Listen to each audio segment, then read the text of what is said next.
Very good morning students. Today we are going to study about the army. So last class we studied about the civil service. That is the first pillar of the British administration in India. So the army was the second important pillar of the British administration in India. Okay, so what? The army is the second important pillar of the British administration in India.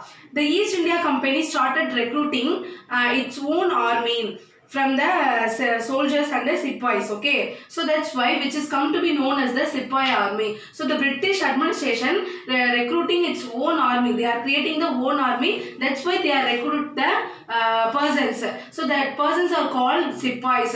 That's why this is called the known as the Sepoy army. And then the Sepoy army was trained and disciplined according to European military standards and was commanded by the European officers in the battlefield. So it means what? The Sepoy army was trained and disciplined according to the European military. So they are trained the discipline activities by the European militaries. அவங்கள்ட்ட இருந்து என்ன பண்றாங்க? டிசிப்ளினான ஒரு ட்ரைனிங்கை கத்துக்கிட்டு இருக்காங்க அப்படின்னு சொல்றாங்க.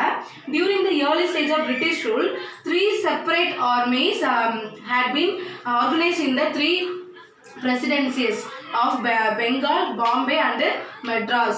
So the three separate armies are named as Bengal, Bombay and Madras. So இந்த மூணு பிளேஸ்ல அவங்க என்ன பண்ணாங்க? ஆர்மி வந்து என்ன பண்ணாங்க? ஆர்கனைஸ் பண்ணியிருந்தாங்க.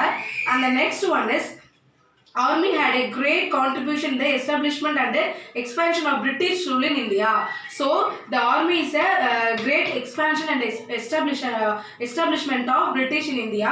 Indian soldiers were given less salaries and allowance than English soldiers. So Indian soldiers get the salaries but less salaries. The salary amount is very less and they are get the allowance. The English people's வாங்குற salary விட Indian soldiers வாங்குற salary வந்து ரொம்ப கம்மியா இருந்துச்சு. And then they are get the allowance also, but this is compared to English soldiers, the Indian soldiers salary is very low. Is this clear for you student? And the next one is the officers. And the 1856 only 3 Indians in the army received a salary of rupees 300 per month.